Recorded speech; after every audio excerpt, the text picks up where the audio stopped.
Bien.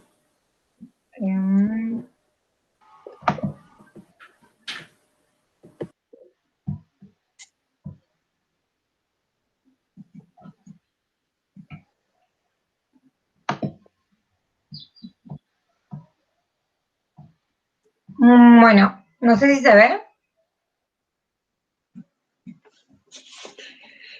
Se ve chiquito. Ajá, Pero sí. capaz que si vos querés aumentar con un poquito de zoom. Ahí o más.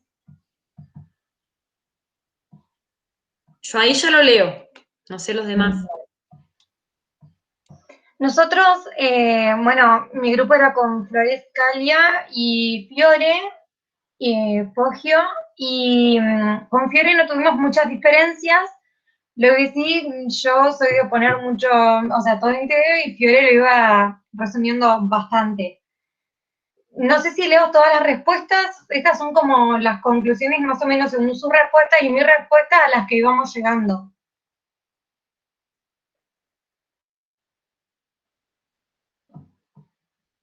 Dudas tuvimos en el punto, en el 2G, que por ahí no nos quedó bien claro.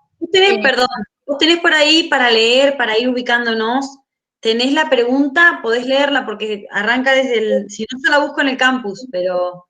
Ay, dale, sí. Entonces nos vamos ubicando por parte, ajá. Ahí las voy pegando mientras. Dale, Fiore, gracias. Dale. Identificar los señalamientos críticos realizados al uso del concepto de educación no formal y a la división tripartita del universo educativo. Sí. Los señalamientos críticos sobre el concepto de educación no formal señalan que el concepto de educación no formal descalifica y desvaloriza a todas estas actividades que van más allá de la escuela, se muestra como una contraposición de la educación formal, es decir, al sistema educativo. De esta manera se la puede considerar como una educación de segunda o para pobres, y este concepto, así como la división tripartita del universo educativo, han sido desestimados porque una misma actividad o experiencia educativa puede ser ubicada en una u otra categoría. Eso es la conclusión, digamos, que nosotros llegamos de este punto. De eso que ustedes llegan como conclusión, ¿alguno de los integrantes del grupo puso algo más? Sí, o sea, yo tenía mucho más largo, pero decidimos, ¿leo lo otro? No, te pregunto porque, bueno, hay algunas, por ahí podemos ir completando con los otros grupos. Perdón. Si bien están presentes varias de las ideas que dan cuenta de estos señalamientos que se le hace al concepto de educación no formal, es cierto que faltan otras, que por eso preguntaba si alguna de ustedes había hecho algo, había tomado algunas cuestiones, otras cuestiones más, porque el texto tiene varios señalamientos críticos, ustedes acá hacen una puesta en común de algunos aspectos, no están todos. Por eso preguntaba si decidieron hacer un resumen, si decidieron poner solo lo que estaba común entre tres, ¿eran ustedes? Los tres integrantes del grupo. Claro, sí, pero Flor no lo había hecho. Ajá, claro. Porque arrancó hoy. Claro. Entonces. ¿Algo más que quieran agregar? Pusimos lo que teníamos como en común, nada más. Ajá, a eso iba. Perfecto. En realidad, cuando ustedes dicen, pregunto porque no lo recuerdo si está literal en el texto, cuando ustedes dicen este concepto, así como la división tripartita del universo educativo, han sido desestimados, ¿ese es un término que utilizan ustedes o lo encontraron en el texto mencionado de esa manera? Yo Me tendría que particularmente. fijar en el texto bien, pero ya me parece que sí lo encontré tal cual. Ajá. A ver. Yo lo tenía distinto, digamos, como que no, pero me pareció que era similar a lo que tenía, así que lo dejamos. Sí. ¿Sigo? O... No, mi pregunta es porque yo entiendo que la postura de las autoras con respecto al uso del término no formal y a la clasificación tripartita, ellas lo que hacen es una propuesta superadora, hacen los señalamientos críticos, pero la realidad es que esta clasificación tripartita y este concepto de educación no formal se siguen usando en la actualidad. Por eso preguntaba, o sea, en sí hay un señalamiento crítico, hay una desestimación, porque dice, bueno, evidentemente se empezaba a ver que algunas actividades se podían calificar desde algunos de sus aspectos en el ámbito más formal, pero desde otros aspectos, entonces no era un término fértil, pero la realidad es que sigue estando presente. Por eso preguntaba específicamente por el uso de la palabra desestimado. ¿Me explico? Sí, sí, sí. Bien. Es más, yo lo entiendo así, y hoy con los ejemplos, por ejemplo, el que dio Valentina, de que la maestra y en la escuela, que si bien era en la escuela, la maestra llevaba otra información desde su casa, entonces lo entiendo así como vos decís, que se sigue usando hoy. No sé, Diego, si te parece que vayamos con todas las preguntas o que trabajemos con otro grupo en función de esta primera pregunta que vaya completando la idea. ¿Qué te parece más práctico? Tal vez podríamos ir cerrando pregunta por pregunta, para no tener que ir y venir tantas veces y trabajar sobre el concepto que se está discutiendo en este momento. A mí me parece que sería mejor. Entonces la propuesta sería que ahora, en este momento, Flor deje de compartir y otro grupo comparta su puesta en común sobre esta pregunta número 1 de los señalamientos críticos al concepto de educación no formal y a la clasificación tripartita del universo educativo. Así que, bueno, le damos lugar al grupo que quiera seguir. Si quieren, yo comparto el de nuestro grupo. Dale. Bien.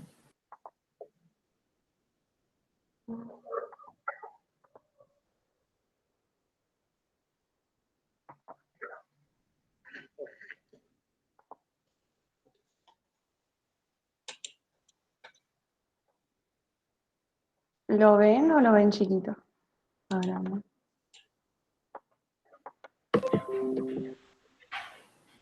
Ahí se ve. Ahí está.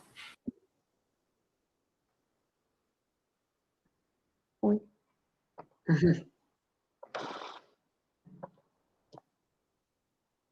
Ahí está. A ver.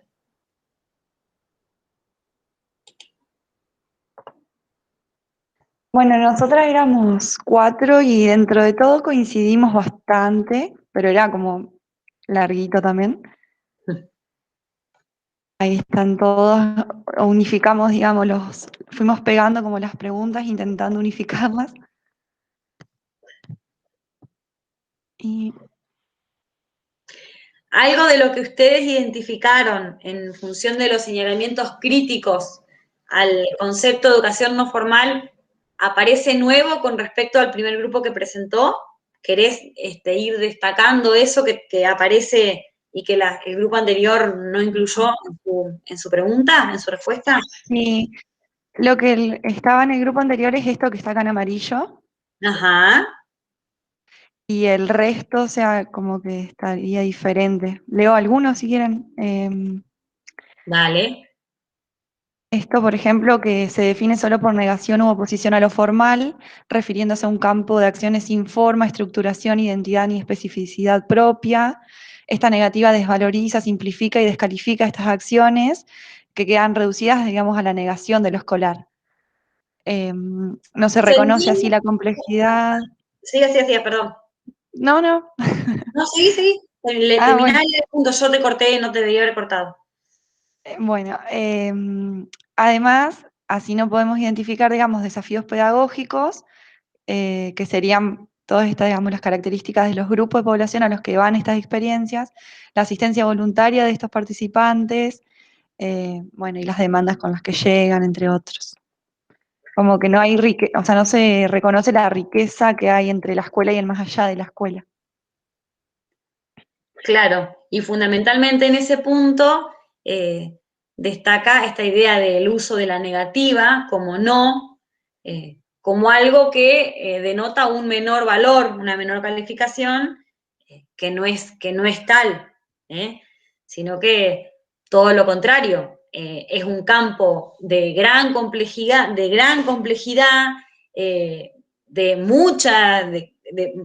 un vasto campo de experiencias que son valiosísimas porque abarcan todo un universo que no está en la educación formal, pero hay algo en expresarlo con la negativa que, según los señalamientos de las autoras, lo desvaloriza, quedando en un lugar como de menor, perdón, valga la redundancia, de menor valor, de menor intensidad o de menor validez en términos educativos. ¿Se entiende? ¿Se va entendiendo esto de los señalamientos críticos?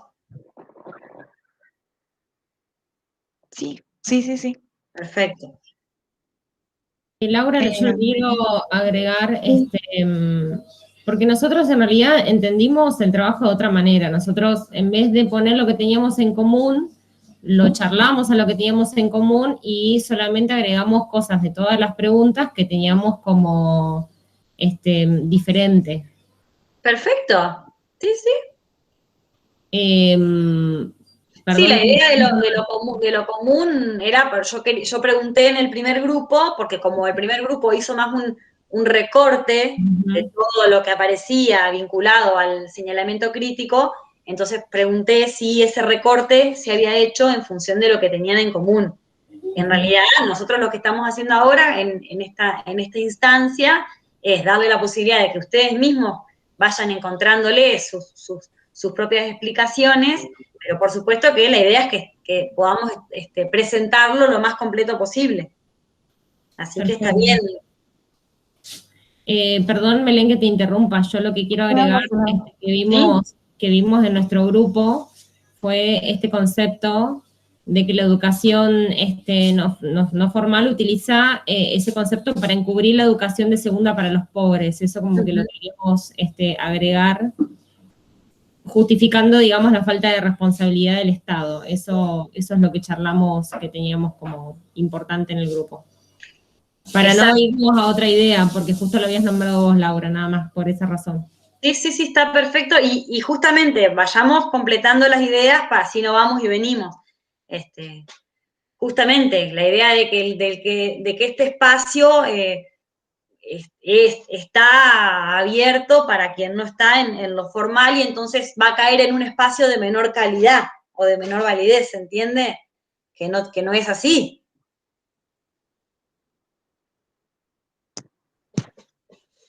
¿Querés seguir leyendo otro de los aspectos que destacaron, Belén? Sí, en eso que recién dijo Ana, también nosotras coincidimos que creo que los tres grupos, porque las chicas también habían puesto lo de la educación de segunda para los pobres. Así que como que lo vimos re importante y además las cuatro también lo teníamos a eso.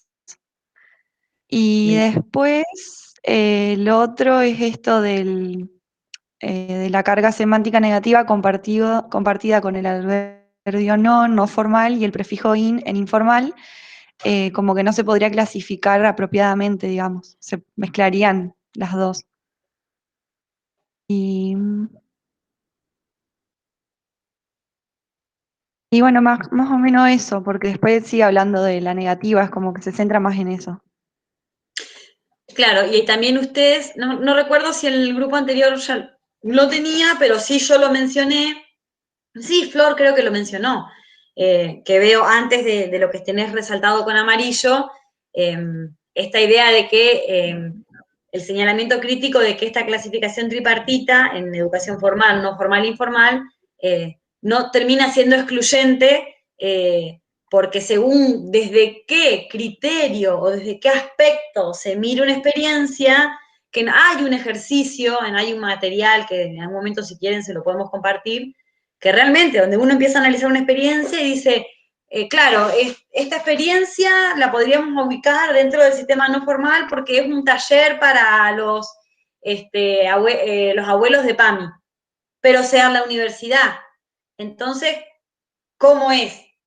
está en la universidad, entonces formal, pero en realidad está abierto a las personas de PAMI, que Diego de hecho tuvo una experiencia, que venían a la universidad, por ejemplo, a aprender computación o cuestiones vinculadas al uso de las tecnologías.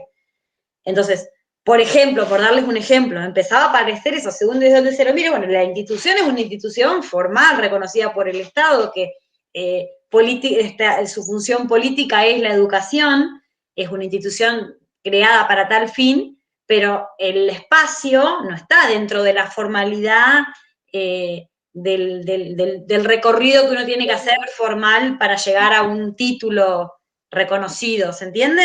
El ejemplo que les estoy dando, por ejemplo, ahí podemos encontrar miles.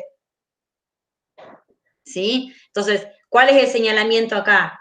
Claro, según desde qué aspecto yo lo miro, va a ser, entonces hay que buscarle la vuelta para poder analizar las experiencias con alguna otra conceptualización que sea más fértil, que también el texto lo propone, ya lo vamos a ver más adelante. ¿Vamos bien hasta acá? Muy bien. ¿Qué más, Belén? Profe, y también otra cosa que nos pareció interesante, que lo charlamos en el grupo, era eso que dice en el último punto de lo de la injusticia y discriminación del sistema educativo, que decía que se confirmaba que quien más educación formal, entre comillas, tiene, es quien más y mejor educación o aprendizaje permanente demanda y adquiere el resto de su vida. Exacto, lo que se conoce como el principio de avance acumulativo, cómo romper con esto de que quienes acceden a mayores espacios de formalización en la educación son también quienes más demandan. Muy importante, y justamente si pensamos en la idea de democratizar el conocimiento, que ustedes se acuerdan que era algo que estaba en el concepto de educación permanente, que no lo profundizamos todo, pero bueno, democratizar implica eso, que el conocimiento o que las oportunidades lleguen a todas las personas y no se genere esto de que quienes más tienen, más son las que demandan y finalmente después más son las que acceden.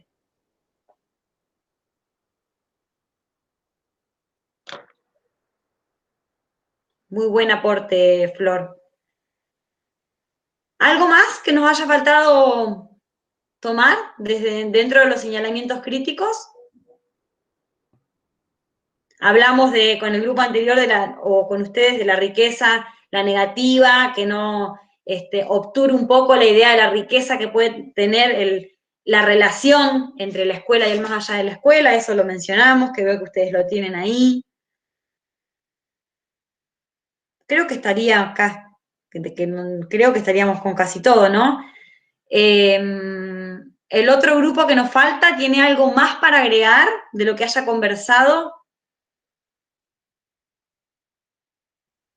No, además de lo que dijo Ana, que agregó eso de la responsabilidad del Estado, que bueno, también lo tienen las chicas, nada más que eso.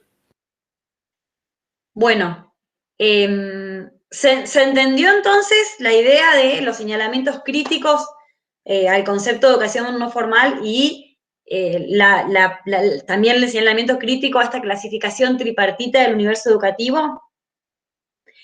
También en este punto es importante que ustedes registren que el concepto de educación permanente y sus componentes es una propuesta que intenta ser superadora justamente porque mucho se estudió esta clasificación tripartita que se sigue utilizando, porque ustedes van a encontrar en las universidades que siguen estando en las carreras de educación, la cátedra de educación no formal, lo van a seguir leyendo, sigue estando, pero el concepto de educación permanente se propone como un concepto superador, pero no hagan el esfuerzo, porque no lo vale, de comparar un componente con otro, porque es una propuesta diferente, ¿sí? Porque después, ¿qué pasa? Cuando ustedes llegan a veces a las instancias finales o siempre queda la idea de como, bueno, lo de aprendizajes sociales es como esto, o lo de esto es como vendría a ser esto, no, son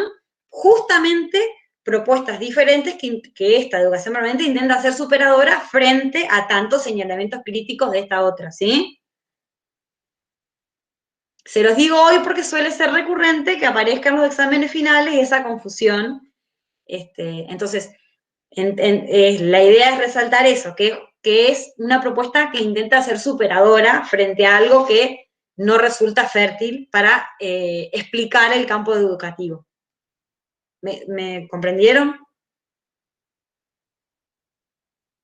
Bueno, ¿les parece que ya que está presentando Belén, ahora sea Belén quien arranque con la pregunta 2 y así vamos rotando y después sigue el grupo de Andrés que tuvo menos participación y últimas las que fueron primeras? ¿Querés seguir, Belén, con la 2? Dale. La B, perdón. A ver.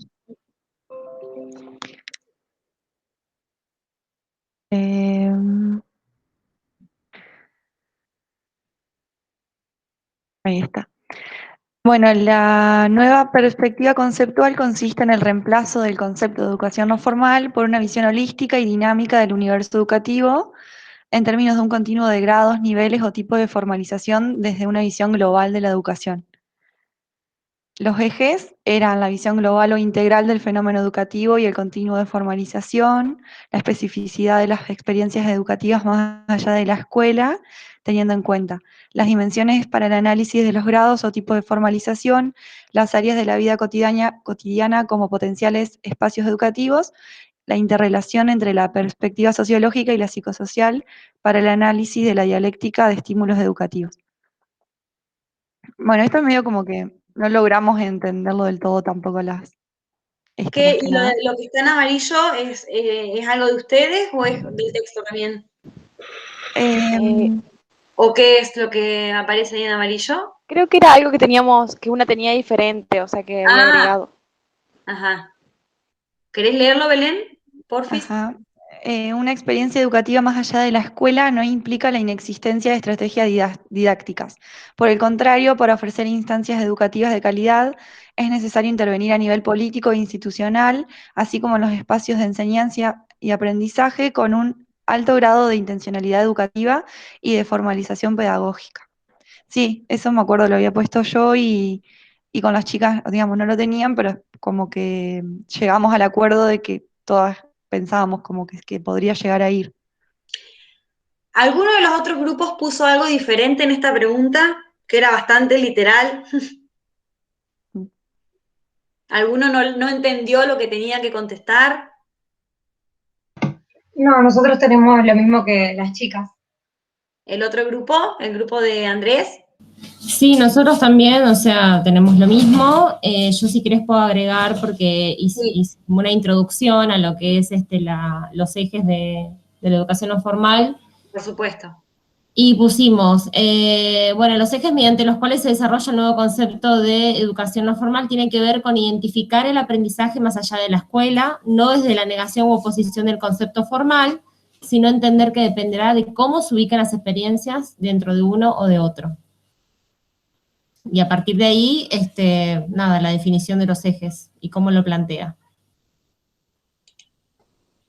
¿Alguien me puede leer la pregunta? Que no la veo. ¿Cómo decía la pregunta del... Yo la leo si querés. ¿Cuáles son los ejes sobre los que se desarrolla la nueva perspectiva conceptual planteada en el texto?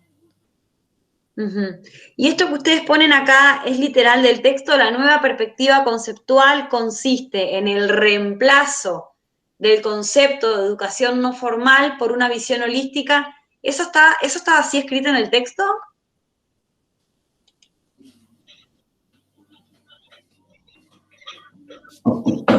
Yo creo que sí.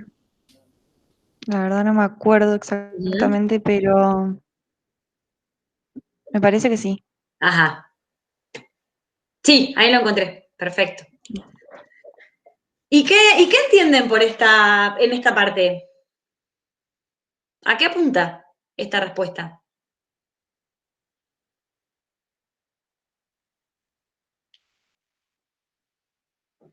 ¿Qué nos dicen estos ejes?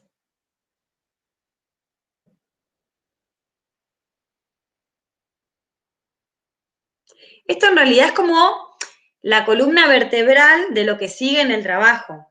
Es decir, ¿qué nos dice? Puede ser, Laura, perdón que te interrumpa, que tiene que ver adelante. con identificar el universo educativo en grados, niveles o tipos de formalización. Claro, en realidad lo que en esta pregunta, lo que se resume de alguna manera es lo que va a venir después en todo el texto, que tiene que ver con decir, bueno, está bien, nosotros hicimos este señalamiento crítico a la educación no formal, hicimos el señalamiento crítico al universo tripartito, entonces, ¿qué proponemos? Proponemos reemplazar este concepto por una visión mucho más holística, mucho más dinámica, y cuando dice el continuo de grados, niveles o tipos de formalización desde una visión global, tiene que ver con esto que hablábamos en la clase pasada, del concepto de educación permanente, de pensar en la educación a lo largo de la vida como un continuo, donde uno en ese continuo va a pasar por diferentes experiencias que seguramente se van a ir ubicando en los diferentes componentes, pensando en la educación permanente, porque vamos a tener aprendizajes sociales, pero a la vez, mientras tenemos aprendizajes sociales, tal vez estemos transitando por la escuela o tal vez estemos transitando por un taller laboral, ¿se entiende? Este punto es como la columna vertebral, que nos dice, bueno, nosotros proponemos, dicen las autoras, una visión mucho más holística, mucho más dinámica, que propone un continuo donde el aprendizaje va a estar presente a lo largo de la vida de toda una persona, donde hay un nivel global, es la educación a nivel global, y va a haber diferentes niveles o tipos de formalización que después proponen cómo analizar, teniendo en cuenta que no solamente si depende del Estado o no, sino otros aspectos vinculados a la la mayor o menor formalización de una experiencia. Entonces, ahí vienen las dimensiones para el análisis de los grados o tipos de formalización, que después las desarrollamos. Entonces, las autoras dicen, nosotros proponemos una visión global, holística, un continuo de formalización, una visión global de la educación. Proponemos que cada experiencia educativa se analice según diferentes grados de formalización. Proponemos unas determinadas dimensiones para analizar esas experiencias educativas. Decimos en el punto B que las áreas de la vida cotidiana son los potenciales espacios para desarrollar, son potenciales espacios educativos, como puede ser, por ejemplo, el centro de salud, lo vimos en la clase pasada, ¿se acuerdan? Un club. ¿Vieron esta respuesta que uno la encuentra en el texto literal y capaz copia y pega? En realidad es como la columna vertebral de lo que va a desarrollar después. Y la interrelación de la perspectiva sociológica y psicosocial para el análisis de la dialéctica de los estímulos educativos. Y lo que agregan las chicas es re importante, que dice, una experiencia educativa más allá de la escuela no implica la existencia de estrategias didácticas, que eso es una de las dimensiones, de las 3 dimensiones para analizar una experiencia educativa que propone el texto. Una de ellas es el espacio de enseñanza-aprendizaje. ¿Qué voy a decir yo? Ahora después lo vamos a profundizar. Pero yo puedo tener un taller de alimentación saludable que se desarrolla en la plaza del barrio, y entonces yo puedo decir, bueno, desde lo institucional tiene muy bajo grado de formalización, porque está en la plaza del barrio, ponele. O tal vez si digo, bueno, si nosotros somos estudiantes universitarios, puede tener un medio, porque nosotros venimos. Pero si ese taller tuvo una preparación previa, tuvo unos objetivos, tuvo una planificación, va a tener un alto grado de formalización en su instancia pedagógica, que es lo que ponen las chicas acá. Hay una alta intencional educativa porque hay un docente, que en este caso puede ser una nutricionista, que prepara ese espacio, que prepara ese contenido, que piensa cómo darlo, que se pone objetivos, que busca estrategias. ¿Se entiende? Entonces, ese punto no es más que el eje de lo que se va a desarrollar después en función de la nueva propuesta. ¿Alguien más quiere agregar algo en esta pregunta?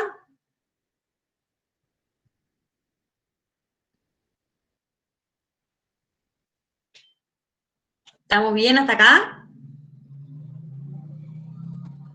¿Cómo venimos? ¿Bien? Bueno. ¿El grupo de Andrés quiere continuar? ¿Con la que sigue? Sí, Andrés y Analía están, y no me acuerdo que alguien más. y Ana Laura, pero Ana Laura no hizo el trabajo. Exacto. Bueno, Ana, ¿querés presentar vos la pregunta que sigue? Sí, a ver, ya la busco. La tengo acá. La pregunta que sigue, bueno,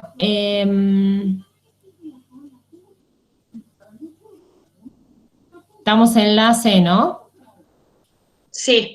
¿En qué consiste la perspectiva de la educación permanente? Identificar y desarrollar cada uno de sus componentes. Muy bien. Ana, ¿hubo alguna dificultad? ¿Lo pudieron debatir en el grupo? Lo que nosotros hablamos con Andrés fue más que nada que tenía de concepto Andrés de educación permanente, más o menos lo mismo que el mío, y después los componentes de educación permanente tal cual estaban en el texto. Uh-huh. ¿Se acordaban de esto que lo vimos la clase pasada? ¿Les sonó un poco familiar cuando lo tomaron? Sí. Uh-huh. Bueno, acá no creo que se presenten grandes dificultades. No, lo leímos, o sea, como que los dos hicimos una pequeña introducción de lo que pensábamos que era educación permanente y después obviamente los componentes, que si querés te los nombro, que no nos llevó, digamos, a debate porque pusimos lo mismo. Exacto. Bueno, si quieren, como para hacer introducción a lo que sigue.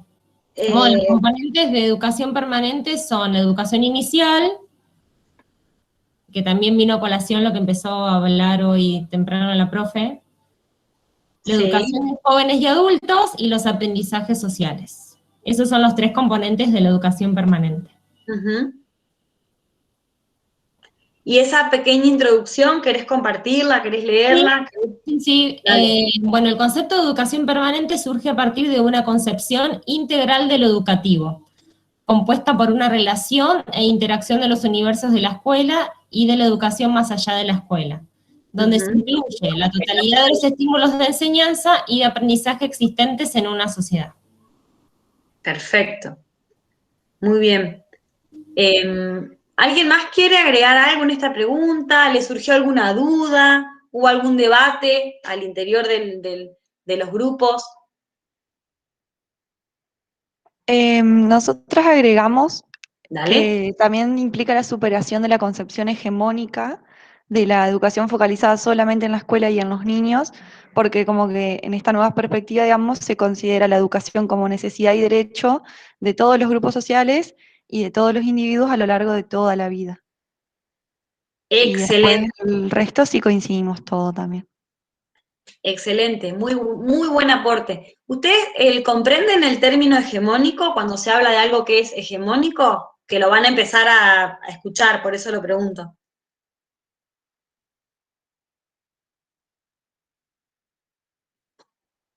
¿Saben a qué se hace referencia con esto que decía Belén, de que hay una idea de hegemónica, de que lo educativo está vinculado a la escuela? Sí, es como algo que domina sobre el resto, o sea, es como algo, todo es igual, sería.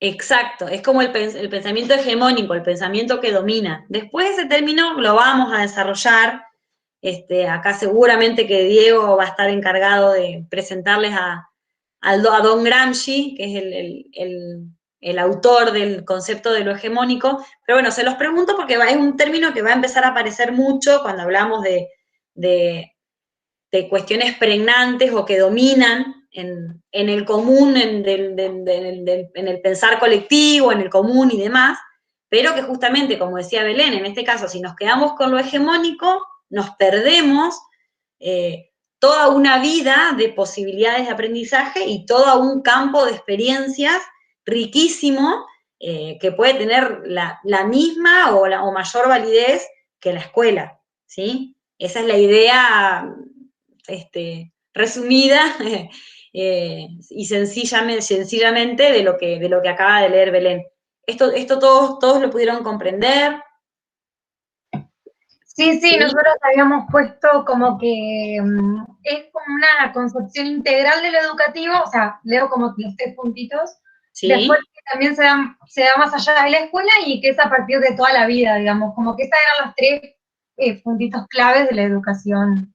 Se da en la escuela y el más allá de la escuela. Claro, la escuela, más allá de la escuela y Porque se da en el más allá de la escuela. O sea, se incorpora con la misma relevancia el más allá de la escuela, pero no dejamos de reconocer la relevancia de la escuela, ¿no? Se destaca la relación e interacción entre los universos de la escuela y la educación más allá de la escuela. Esa parte es fácil. Perfecto. ¿Alguien más quiere agregar algo en este punto? Sobre los componentes, la educación inicial. ¿Se entiende lo que abarca el concepto de educación inicial? ¿Alguien me lo quiere contar? ¿Qué interpretó? El componente, perdón. ¿A qué nos referimos con educación inicial? ¿Lo pueden leer? ¿Pueden contarme lo que debatieron en el grupo? Abarca todos los niveles, desde el preescolar hasta llegar al nivel terciario, o sea, tanto universitario como no. Y si yo hago una academia de inglés, por ejemplo, de extraescolar, que a mí me da donde accedo a una certificación, que puedo acreditar de alguna manera esos años de inglés, por ejemplo. Yo creo que también lo abarca. Sí. Así es. Justamente que la idea es de este concepto de educación inicial que abarca todas esas instancias que están formalizadas en el recorrido por el sistema educativo, pero también aquellas otras instancias que tienen un grado importante de formalidad, como puede ser, por ejemplo, una academia de inglés, una academia de danza, y que a mí me va a servir como plataforma de despegue para desarrollarme después en la vida cotidiana. Es decir, que me va a dar una base importante, sólida, ¿sí?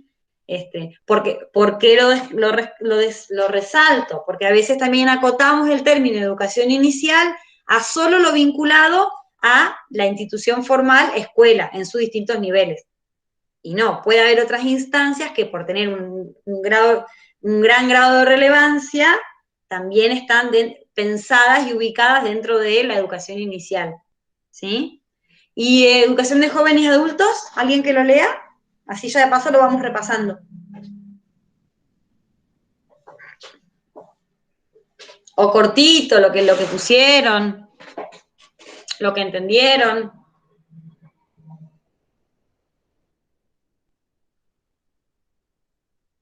Si quieren, leo. Dale. Es dirigida fundamentalmente a la población de 15 años y más que ya no está en la escuela.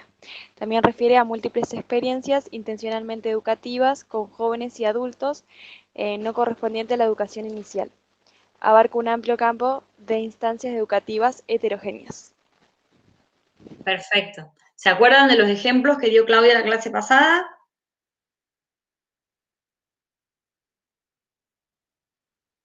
¿Pueden ser las escuelas medias de adultos o, por ejemplo, para que completen el secundario, se incluye ahí o no? Puede ser, por ejemplo. Y por ejemplo, un taller que se da en un centro de salud para mujeres embarazadas sobre preparación para el parto. También. Sí, también, porque no sería tampoco parte de la inicial, digamos. Y una capacitación para empresarios de la carne. Sí, también. Y el curso de tarjetas españolas que se da en la Liga de Madre de Familia.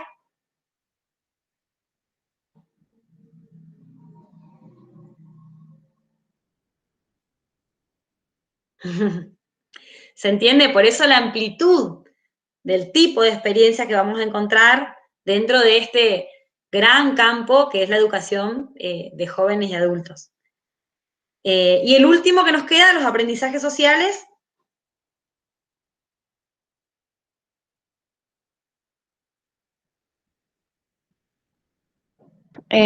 Leo. Sí. Procesos de aprendizaje sin intención y sin estructura que se producen durante toda la vida de los individuos y los grupos por el hecho de formar parte de un contexto sociocultural. O sea, serían las experiencias como de la vida. ¿Y qué distingue fundamentalmente, por ejemplo, o qué rescatarían como distintivo de un aprendizaje social, de tal vez un espacio de aprendizaje de jóvenes y adultos? No nos vayamos a una capacitación, sino un espacio como más, no sé, el taller de Ikebana, ¿qué distingue un aprendizaje social de un espacio de jóvenes y adultos, como el taller para la maternidad, por ejemplo, de preparación para la maternidad? ¿Qué tiene que Puede haber? ser eso, perdón, Sí. de eso que en la parte que dice inestructurados. Una esa, y la otra. Puede ser que, por ejemplo, los aprendizajes sociales vos no estás predispuesto a aprender, sino que es algo que se da porque sí, nomás, no es que vos te sentaste en un lugar a aprender, sino que capaz que charlando o ejerciendo algo estás aprendiendo. Claro, en realidad que se da porque por el solo hecho de vivir y de tener que desenvolverte en algún aspecto de tu vida. Y retomando un poco lo que les trajo hoy Claudia sobre el triángulo educativo, el docente, un docente, una persona que aprende un contenido. No tenía el triángulo adentro de la intencionalidad, ¿no? Bueno, hay una palabra clave que es la intencionalidad. Los aprendizajes sociales, que una vez los aprende porque la vida te los pone enfrente, a veces puede haber alguien que nos lo enseñe, pero seguro no hay tal vez una intencionalidad expresa de aprender. En un espacio está con mucho más, va a tener en un espacio de jóvenes y adultos va a tener algún nivel, algún tipo de estructuración, alguien pensó qué enseñar y cómo enseñarlo, ¿sí? Y ahí va a haber una intencionalidad puesta. Hay alguien que ejerce el rol docente, ¿sí? Ya sea la profesora o el profesor del curso de Ikebana, el profesional que da la capacitación de los trabajadores de la empresa, la obstetra que da el taller para embarazadas. Hay alguien que le pone una intencionalidad para que ese espacio educativo sea un espacio de aprendizaje. Sin embargo, esto otro, tal vez estoy en la cola del cajero y me doy vuelta y le digo al señor, yo no sé cómo hacer mejor, eso no está bueno hacerlo, pero bueno, te puede pasar. A veces en localidades chicas como La Roque, donde vivo yo, que nos conocemos todos, no sé cómo hacer para hacer una transferencia. O cuando Diego me depositaba a mí en alguna época, ¿te acordás, Diego? No, yo que hacémelo vos, le decía yo a Diego. Una vez me tocó ir sola. Yo algo prestaba atención, pero nunca le pedí a Diego que me enseñe. Diego iba al cajero y me depositaba los cheques de los viáticos. Un día Diego no estaba y tuve que ir yo sola, y bueno, aprendí. No estuvo la intencionalidad, fue un aprendizaje social. Fui un montón de veces con Diego, él no tuvo la intencionalidad de enseñarme, yo tampoco se lo pedí nunca, porque lo dejaba que me lo haga él, y después lo aprendí sola. ¿Se entiende? Ahora Diego, a eso mismo, en un espacio de jóvenes y adultos, se los enseñó a los adultos mayores de PAMI. Les enseñó cómo ir al cajero. ¿Se entiende la diferencia? Bien. Bueno, ¿estamos bien hasta acá con los componentes y la educación permanente? No sé cómo estamos de cuántas preguntas faltan y cómo estamos de tiempo.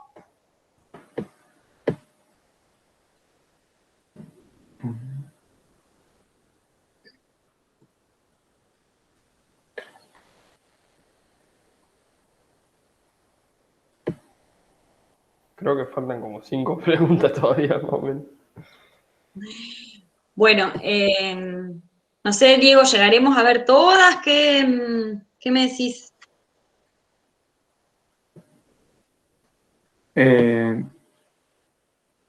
Sigamos con grado de formalización, que es, digamos, la frutilla del postre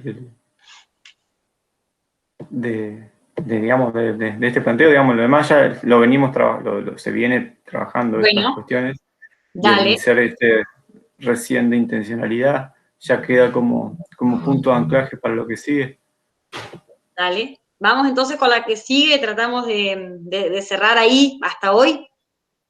No sé cómo íbamos con los grupos, a quién le tocaría, que tuvo menos participación hasta acá.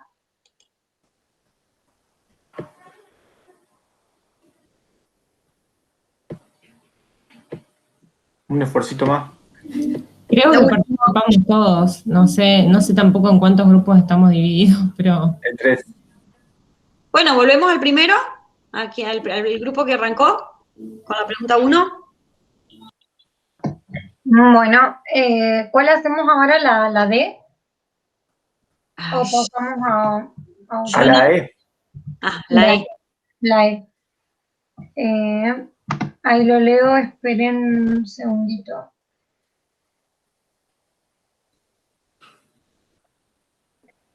Dice, identificar los puntos centrales del concepto de grados de formalización. ¿Cuáles son las 3 dimensiones propuestas para el análisis de las diversas experiencias educativas? Los puntos centrales del concepto de grado de formación son referirse a la estructuración, organización, regulación, planificación de los aspectos de una experiencia educativa. Considerar que esta formalización no necesariamente debe asumir una forma semejante a la correspondiente al sistema escolar de educación formal. Considerar que difícilmente una experiencia educativa pueda clasificarse como un todo en clases mutuamente excluyentes, ya se trate de formal, no formal, o de formal, no formal, informal. Analizar cada experiencia teniendo en cuenta las 3 dimensiones diferenciadas a las que nos hemos referido más arriba, dado cada una de ellas puede presentar diferentes grados de formalización. Y las 3 dimensiones que se consideran para la descripción, interpretación e intervención de los grados de formalización son la sociopolítica, la institucional y la del espacio de enseñanza y aprendizaje. La dimensión sociopolítica se refiere a la relación de la experiencia educativa con el Estado. Considera la inclusión de dicha experiencia en el marco de las políticas públicas y la legislación, las reglamentaciones estatales, normas, estatutos que regulan el funcionamiento de la experiencia, ya sea en cuanto al currículum prescripto, los recursos humanos u otros aspectos. Los órganos y procedimientos administrativos que competen en los distintos niveles del Estado, etc. La dimensión institucional refiere al contexto o marco institucional en el que se desarrolla la experiencia, en qué tipo de instituciones y fundamentalmente cuáles son sus fines y objetivos. Y la dimensión del espacio de enseñanza y aprendizaje refiere a la tríada que define el acto o espacio educativo integrado por la interrelación entre aquel que enseña y el que aprende el contenido. Entre aquel que enseña, el que aprende y el contenido.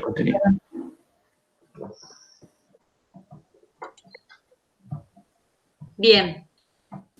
Yo lo que quiero agregar fue de todo lo que dijo Flor, que prácticamente fue lo mismo que teníamos con Andrés, es que dentro de lo que era el concepto de grados de formalización, todas las características que llevan a identificar las experiencias educativas, también, lo completo con la frase que, bueno, obviamente, identificar, describir, interpretar los diferentes tipos de experiencias educativas y sus manifestaciones en el continuo de formalización. Eso es lo que agregaría dentro de lo que dijo Flor. Perfecto. ¿Y esto se entiende? ¿Qué entienden por esta idea del grado de formalización y las diferentes dimensiones de análisis? Porque esto no lo vimos en la clase pasada. Creo que Claudia lo mencionó muy breve al final. Nosotras explicamos ahí que, o sea, se distribuye como en un polo que va desde el mayor grado de formalización hasta el menor, según las variaciones en las características correspondientes a cada una de las 3 dimensiones de análisis. Y algo que queríamos destacar es que el grado de formalización, ya sea mayor o menor, que tenga una experiencia en cada aspecto de dimensión, no es ni negativo ni positivo en sí mismo. Uh-huh. Eso. Pero hay algo que para que sea una experiencia educativa con un alto nivel de intencionalidad, y que pensemos en que sea exitosa, sí tiene que tener un alto grado de formalización en el espacio de enseñanza de aprendizaje. Es decir, que las autoras proponen, para poder analizar la experiencia y no caer en esto de, si es de la escuela, si viene de la escuela debe ser bueno, y si viene del club, del barrio, capaz que no. O sea, ¿se entiende? O si es formal es mejor, o si es informal.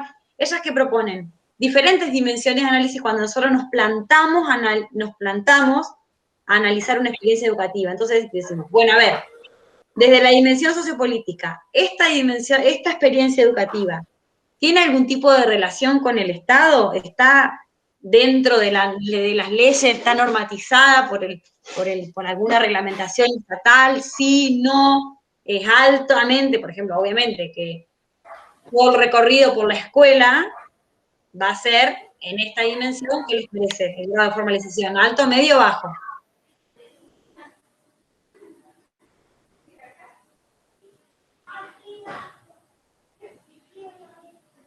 En la escuela alto. Claro, exacto. Pero otras experiencias tal vez no tengan nada que ver con el Estado, y en este aspecto, por ejemplo, tengan un bajo grado de formalización. Lo mismo pasa con la dimensión institucional.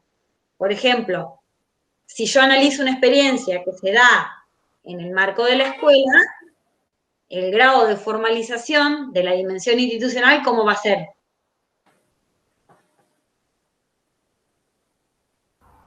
También alto. También alto porque la escuela es una institución especialmente creada para enseñar. Pero puede haber otras experiencias que se den también en el marco de instituciones, como puede ser, qué sé yo, a ver, Diego, ¿qué se te ocurre? Se me vienen... ¿Qué? No, que se me vienen los clubes, pero puede haber otras, porque los clubes también ahora tienen escuelas, entonces... Sí, en Gualeguaychú es común que los clubes tengan escuelas, ¿no? Pero podría llegar a ser, digamos, la utilización de este esquema, digamos, de estas dimensiones o de esta estructura de las dimensiones,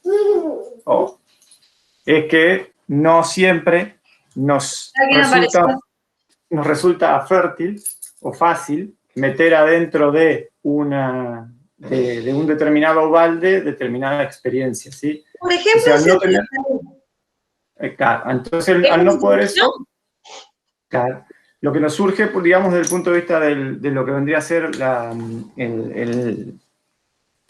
los grados de formalización es poder intentar entender la realidad del fenómeno educativo que se atraviesa por cada una de las tres dimensiones, ¿sí? Esas tres dimensiones tienen que ver, digamos, en un mayor o un menor grado de formalización, como si tuviéramos un eje, sobre el eje horizontal tuviéramos el espacio, digamos, lo sociopolítico, lo institucional y el espacio de enseñanza-aprendizaje. Y en un gradiente de menor a mayor tenemos el grado, digamos, de formalización. Generalmente, una experiencia que se realiza dentro de una escuela o de la universidad tiene un alto nivel, digamos, desde el punto de vista de la organización sociopolítica, por el hecho que está en una institución especialmente creada, financiada por el Estado, con el sueldo de los docentes, con el espacio físico creado, etcétera, etcétera. Institucionalmente fue pensada para desarrollarse así. Pero tal vez no haya dado una planificación que a ese triángulo, digamos, entre sujeto, digamos, entre el que va a enseñar, el que va con intenciones de aprender y el contenido, se pueda desarrollar un espacio, ¿sí? Ante esas condiciones uno puede ir marcando, digamos, en distintos niveles lo que vendrían a ser esos grados de formalización y lo que implica en el análisis de la experiencia educativa. Nosotros podríamos estar desarrollando esta clase en este momento dentro del aula, y no estamos, pero damos a entender que esto es el aula, porque, digamos, la institución nos dio la posibilidad de tener el alojamiento dentro de este sistema del MIT y el aula virtual como para poder trabajar. sea, que no es una cuestión que tenga que ver solamente con un edificio o la cantidad de plata que se le ponga, sino que generalmente esto impacta básicamente en la especificidad que tenga el desarrollo en el espacio de enseñanza-aprendizaje. Nosotros podemos tener grandes experiencias, nosotros, quiero decir, ustedes como futuros nutricionistas trabajando en una determinada actividad, podemos tener grandes experiencias con un altísimo grado de formalización de lo que sea la preparación del espacio de enseñanza-aprendizaje. Pero institucionalmente estemos trabajando, supongamos, ¿no?, en una condición mejor que esta, en la placita del barrio, y institucionalmente no estemos metidos adentro de ninguna materia, ni de ningún proyecto de extensión, ni de nada que nos financie. Simplemente nos organizamos a partir de una demanda de esa gente, de esa comisión vecinal que nos invita a ir a participar del barrio. Entonces, desde el punto de vista de lo sociopolítico, no estaríamos en el nombre de la Universidad Nacional de Entre Ríos, sino estaría en el nombre de ustedes como ciudadanos en el ejercicio de la ciudadanía, mejor dicho. Desde lo institucional, digo de vuelta, estaríamos trabajando en la placita del barrio, pero tendríamos un altísimo nivel digamos, en el punto de vista de grado de formalización, de la preparación de ese espacio, dado que se seleccionaron contenidos, se trabajó con la gente, se desarrollaron materiales y se hizo, ¿sí? Si a eso lo hubiéramos metido adentro de las 3 cajitas que nos dicen de formal, no formal o informal, seguramente hubiera entrado en esa displicencia o ir por el lado de la semántica negativa, de decir, es una experiencia no formal, es una experiencia informal, como yendo por un lado al cual iría en detrimento del verdadero valor de la experiencia educativa. Como decía Tella Barnett, la escuela es una institución histórica, ¿sí? Dentro de esta cuestión histórica, esta hegemonía dice que los espacios se piensan adentro de la escuela o la universidad, lo que sea. Esta presentación que se hace tiene que ver con la idea de trascender los límites del condicionante que uno le pone en el techito de la escuela e ir hacia lo que vendría a ser el reconocimiento de un fenómeno, digamos, de un fenómeno como es la educación permanente, que aplica a la posibilidad de que nosotros podamos desarrollar distintos espacios con un altísimo grado de formalización sin tener que estar atados institucionalmente a ningún lado ni sujetos a ninguna currícula general de ninguna carrera. Podríamos ir a trabajar cuestiones que tengan que ver con lo alimentario y nutricional a partir de la demanda popular, por decirlo de alguna manera. Esto es lo que apunta de interesante, esto de sacar de esa cuestión de lo estructural y de que si no, como acá dice, de no poder categorizar cosas que serían, sino mutuamente excluyentes. Podríamos tener un gran espacio de enseñanza-aprendizaje sin necesidad de tener un alto grado de formalización desde lo institucional, ¿sí? Pero con la otra categorización estaríamos sacándola fuera del régimen de lo institucional. ¿Se entendió más o menos? Ya llevamos muchas horas, pero digamos, y es una cuestión compleja, pero básicamente la intencional, digamos, es lo que mencionaba Laura con esto de la intencionalidad. La intencionalidad debe ser el motorcito que va a estar en el centro sinérgico de este triángulo, que va a hacer que lo que el sujeto que va, digamos, el individuo que va a enseñar y el individuo que va con intenciones de aprender, tenga acceso a ese contenido que es parte de ese proceso de enseñanza-aprendizaje, ¿sí? Entonces, lo que básicamente apunta a esto es trascender los límites de lo hegemónico e ir pensando que existen otras maneras, digamos, de entender el fenómeno educativo y de explicarlo y de poder llevarlo en práctica, ¿sí? ¿Comprendió más o menos? ¿Qué pasa? Digamos, son cuestiones, digamos, de lo que vendría a ser dentro de esta estructura de lo hegemónico, esto vendría a ser líneas alternativas que proponen un esquema superador a lo instituido hasta este momento. ¿Estamos? ¿Pregunta, consulta? Estamos cansaditos, ¿no? Ya no. Ya estamos, ya está. Se finish. Ahora todos van a decir que se entendió porque ya estamos todos cansados y ya queremos cortar. Bueno, Y esa parte de la explicación que acabo de conversar con ustedes vendría a ser como la fundamentación de la pregunta que seguía, ¿sí? Que tenía que ver con esa, por qué la perspectiva de educación permanente y los medios de formación son superadores del concepto de lo anterior. Lo anterior básicamente no nos servía para analizar, digamos, dentro de este análisis crítico con el grado de certeza y con el grado de precisión que a nosotros sí nos permitiría trabajar el concepto de educación permanente. ¿Estamos? Bueno, yo creo ¿Quisieran que... agregar algo más, preguntar algo más? De última, digamos, hacemos un resumencito de esto para la clase que viene empezar tratando de consolidar esto y no nos queda. Son cuestiones amplias, demasiado, no sé si extensas, pero sí creo que son nuevas para el ámbito, digamos, de la carrera, cuestiones de este tipo. O ya han leído cuestiones que tengan que ver con otro tipo de... ¿no? No es que vamos a vivir leyendo esto y dando guías de lectura de esto, pero, digamos, háganse más o menos la idea que vamos a intentar complejizar la realidad como para modificar ciertas estructuras que están cimentadas muy, muy, muy profundo y que es necesario que las movamos un poco para poder desarrollar, digamos, como la visión que tiene la cátedra del fenómeno educativo, ¿sí? Para resumir, no todo pasa por la escuela, no todo pasa por la maestra, como para poner el ejemplo que damos hoy, no todo pasa por la estructura de lo que puede ser la currícula de lo formal, ¿sí?